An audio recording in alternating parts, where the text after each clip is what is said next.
So NANGO implemented a project which was funded by the GIZ with support from UKAID. This was part of the BACKUP Health project that FCDO or UKAID is supporting 6 countries, and we were privileged to be one of the countries that is benefiting from this support. So the project that NANGO was implemented was aimed at enhancing CSO coordination and capacity strengthening for maximizing the impact under global financing mechanisms. This project resonates well with the first objective of the BACKUP Health, which is to strengthen national coordination mechanisms for countries to maximize impact on global financing mechanisms. In our case in Zim, the project was focused on the Global Fund, and this was a 1 year, 11-month long project that we have been implementing as NANGO. And this project was really informed by a thorough or a rigorous needs assessment that we've conducted as NANGO with our members, mainly in the health cluster. So there are quite a lot of, before the project rather, there were quite a number of capacity gaps that continued to militate against CSO's capacity to participate and, more importantly, to influence global fund processes here in Zimbabwe.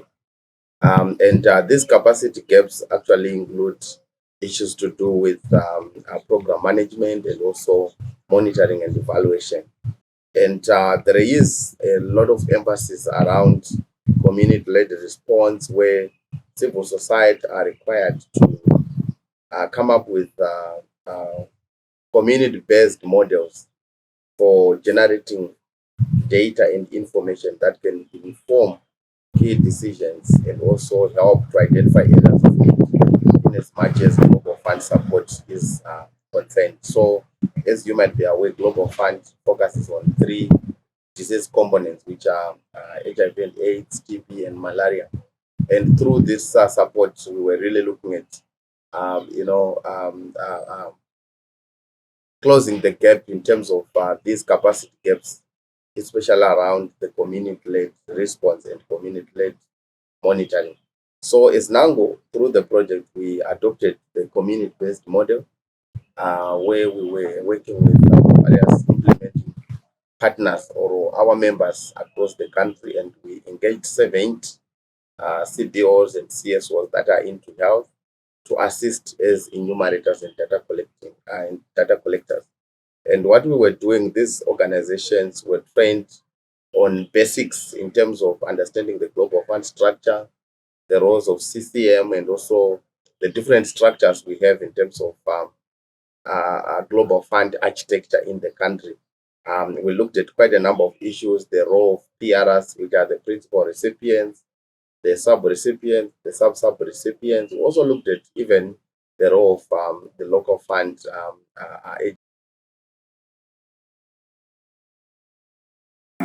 My name is Kosiabo Dlamini, and I am a project officer with the Nkanyezi Development Trust. Okay, regarding our experience as an organization with Global Fund interventions, I think this GIZ intervention has been a first to give us a sort of an indirect contact with the Global Fund program. And it has been a wonderful opportunity for us to gain capacity to even participate in the future Global Fund's AIDS, Malaria, TB program. And I personally believe as CSOs, this initiative is giving us capacity to conduct a CSO-led monitoring, and with continued funding support, of course, I believe we as CBOs, we can then cascade that knowledge to the communities, who can then initiate a community-led monitoring. As an organization, we have, of course, done health programming on a number of issues, like I have already alluded to, that health programming is one of the key thematic areas that we focus on. Experience before the BACKUP Health project, it was something that was actually, we were actually blank in the picture. as we were not aware of the Global Fund processes. We were also not even taking part in actually mobilizing resources to give information to the community on what services are being supported by the Global Fund and what they should be accessing. So there was an information gap. So even when the processes were being done as CSOs, we never took part, and this actually has changed with the coming of the BACKUP Health project.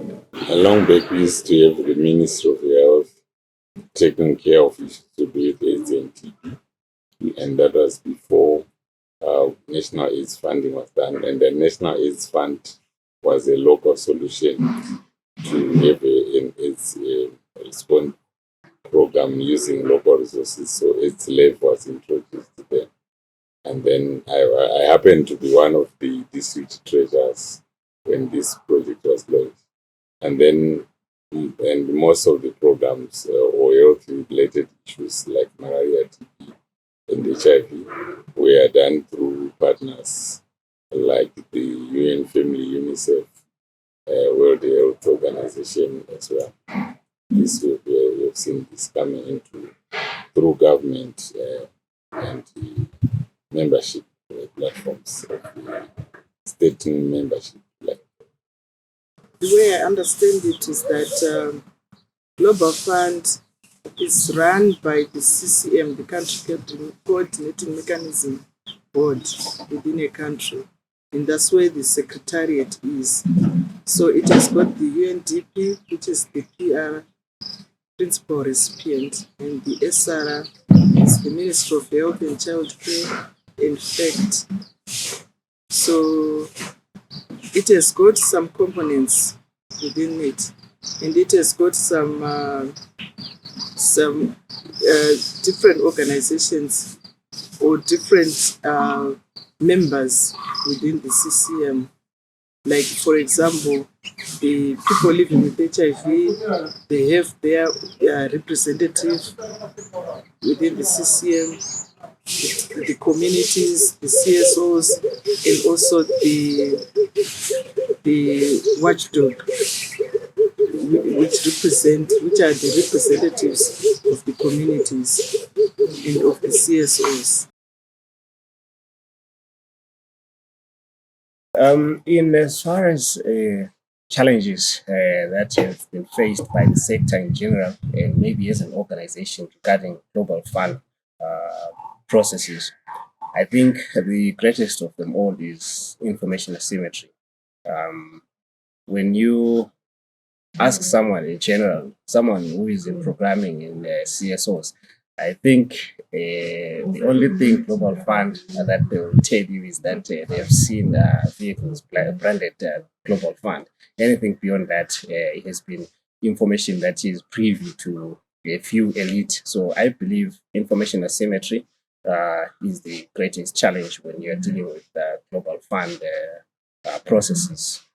The funding processes, our organization is not well funded, and the funding is not reaching out to community-based organizations.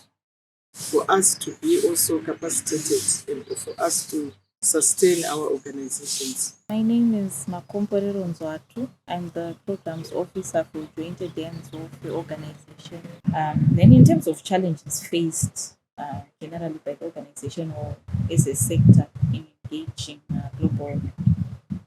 engaging interventions and processes under the BACKUP Health project. There are long distances generally when you collect data. The challenges we are facing as an organization with regard to giving service to our constituents of persons with disabilities is one. We have a challenge with the resources. We know that the challenge people who are in urban centers, face are different from those that are in the hard-to-reach areas. So the resources to reach out to those areas is one of the challenges that we are actually having. Also, we also have a challenge around the infrastructure challenges, whereby a person with disabilities are failing to access services in some of these institutions due to the settings of the institutions. Also, the challenges also come around the information. There is a gap of access to information, mostly to those with the hearing impairments and to those with the visual impairments. And we are also saying we also have a challenge around some partnerships that are unfair that we venture into with some of the bigger organizations that do not inclusively, that do not properly take on board issues around disability inclusion. Okay, I was privileged to be one of the monitors who were trained by NANGO.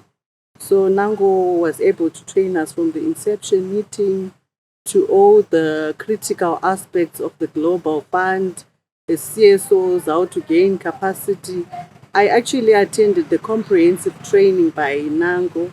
After that, we were trained on the tools, and then we went into the community and were able to interview clients on the various tools.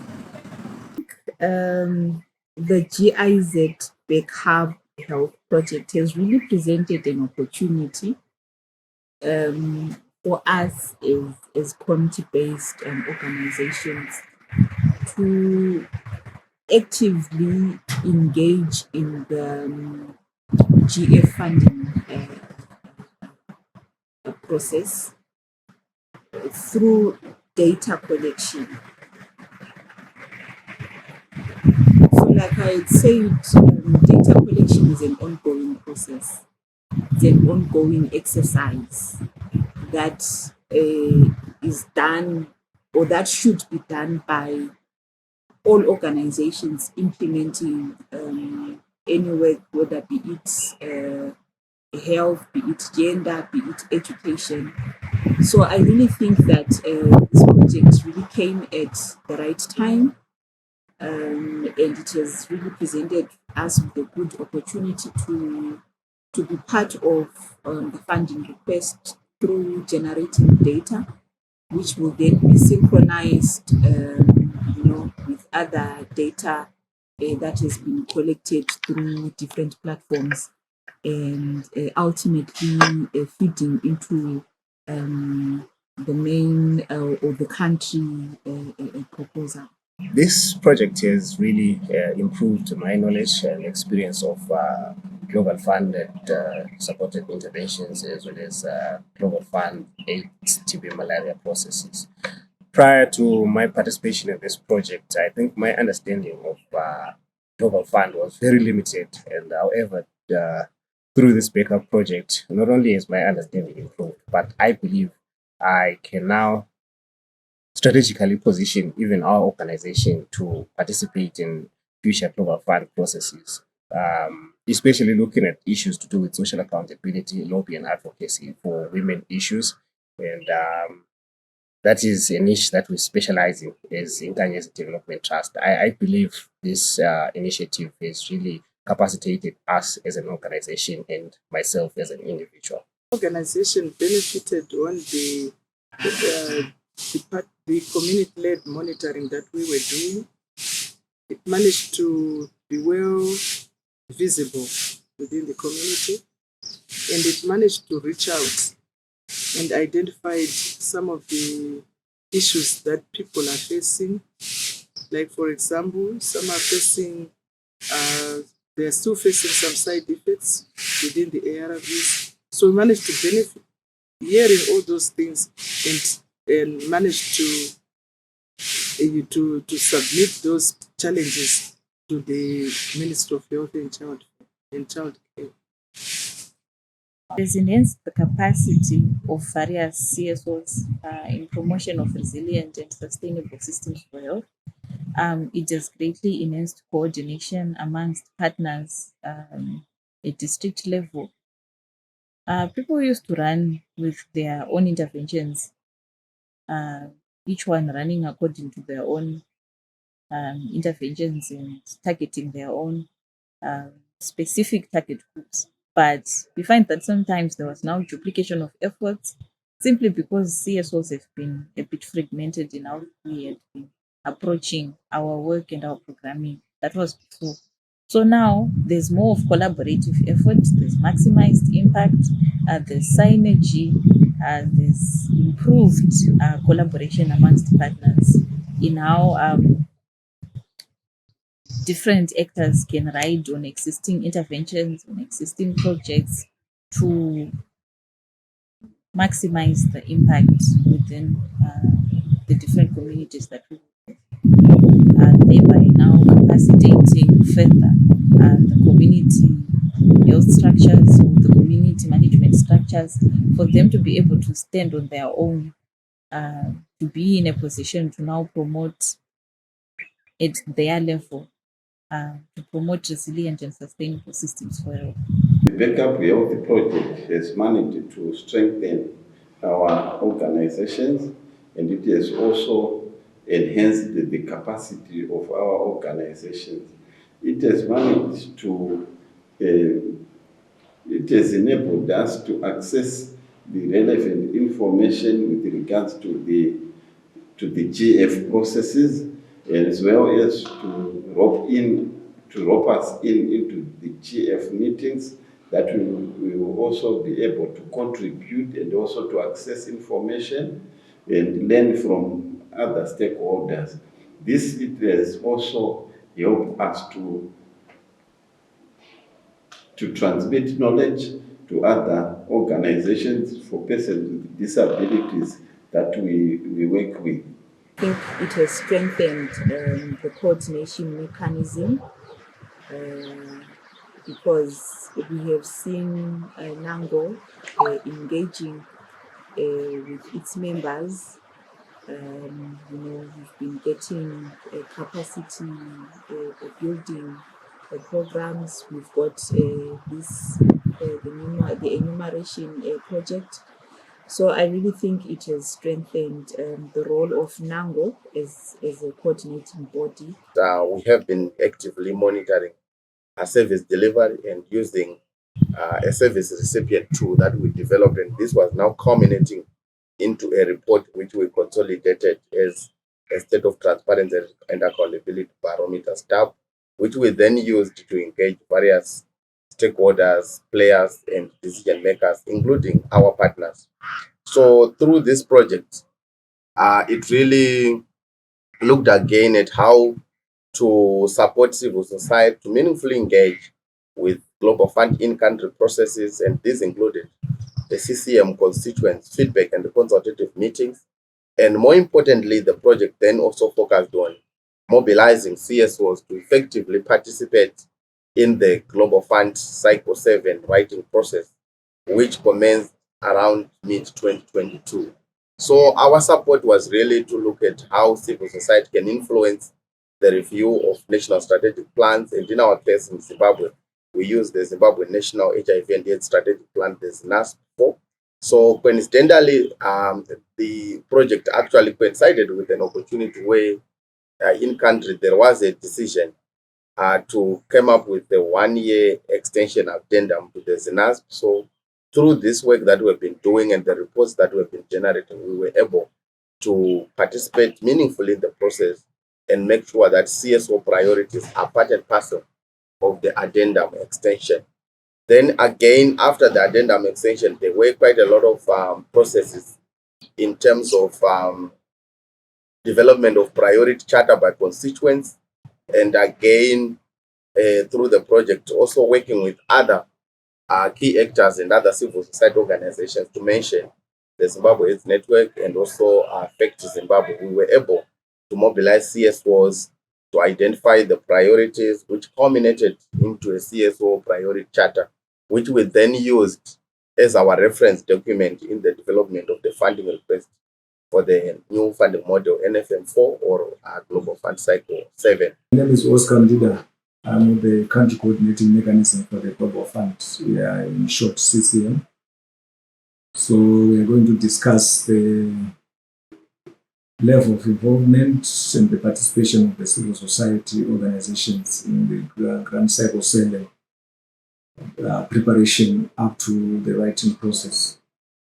So let me start by saying that this is one of the grants that we have seen a lot of participation or intense participation of civil society in terms of grant preparation, grant writing, and also grant negotiation. So there was a lot of funding from various funding partners in terms of development of priority areas from civil society, because this was one of the requirements that if you want to ensure that civil societies must participate meaningfully in the grant cycle process, they have to develop a civil society charter which will enable them to derive priority areas.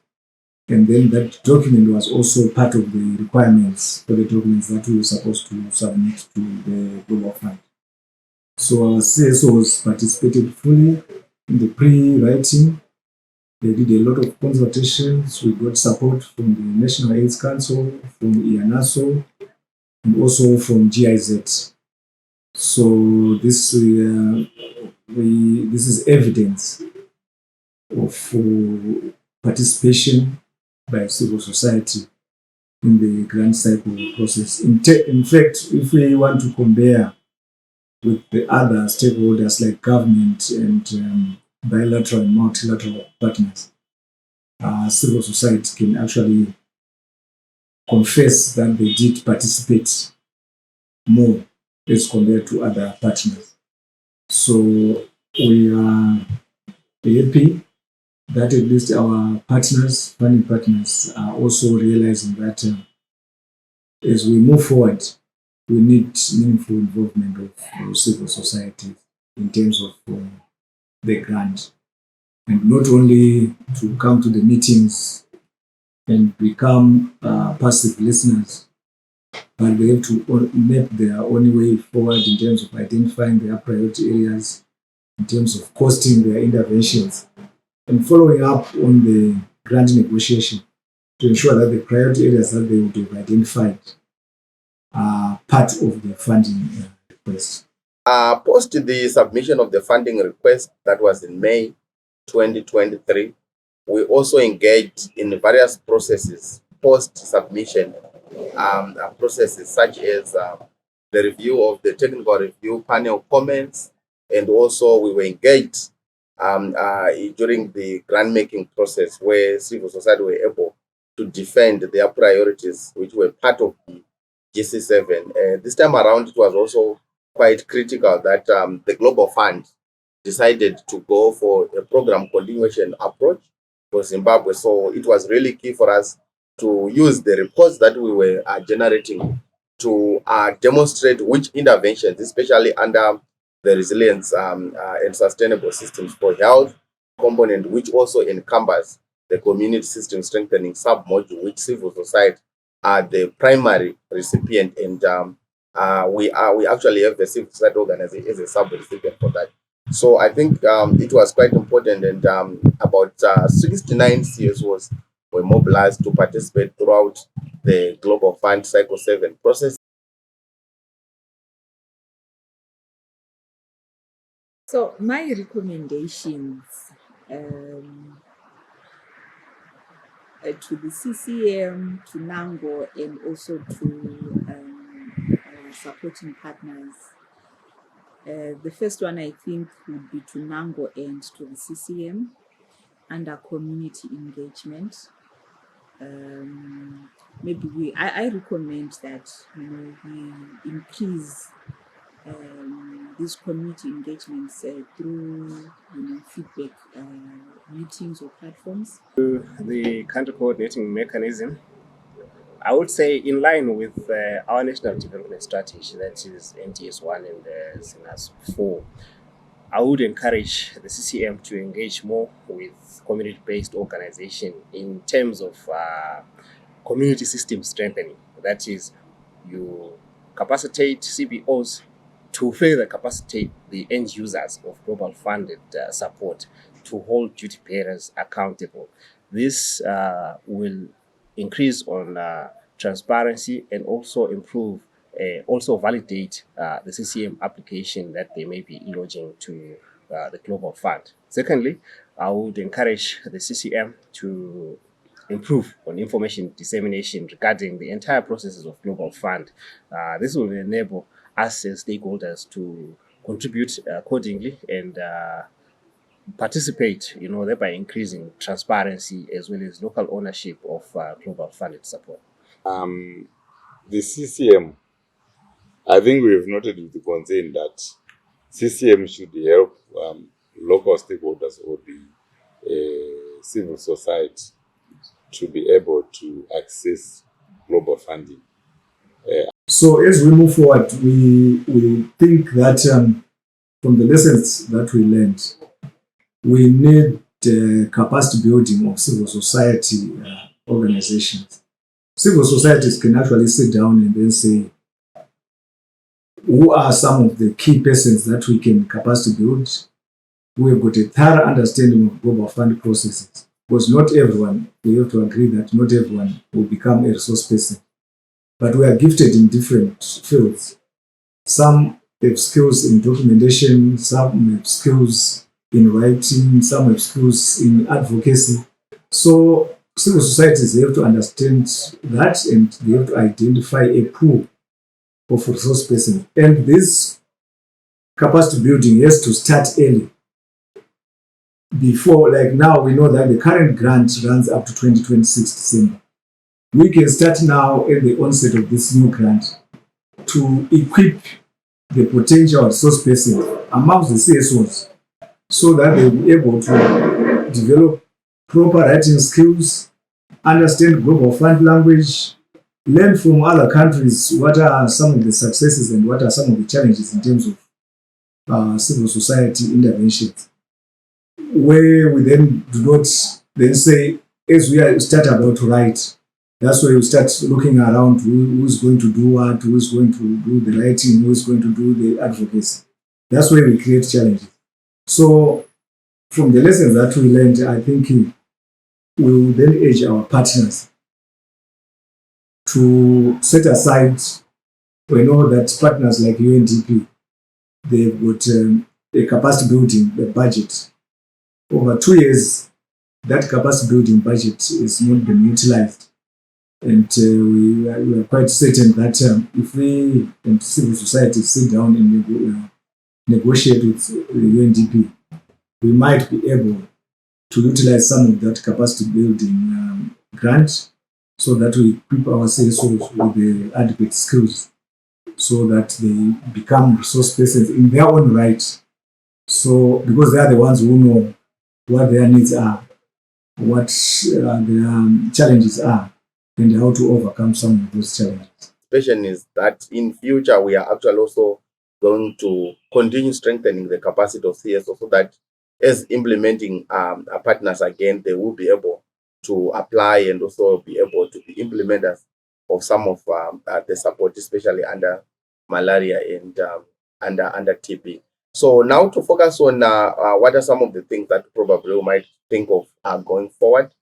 I think there is still room for improvement in terms of the coordination aspect. And whilst there is now a general appreciation of the global fund strategy and also the global fund architecture in country, I think there is a lot more to be done trying to mobilize our members so that they participate and effectively engage, especially with the global fund country team. And also, I think one area that we also need to focus more on is to really continuously sensitize and train CSOs to understand the community-led response approach. I think it really resonates well with the people-centered approach under the new global fund strategy. So moving forward, there is need for more sector meetings where on quarterly basis we are able to convene as a sector, and that will also present an opportunity for those that are currently implementing community-led monitoring to share some of the advocacy issues that are actually emanating from the community-led monitoring, so that we are able to amplify and to push for collective action.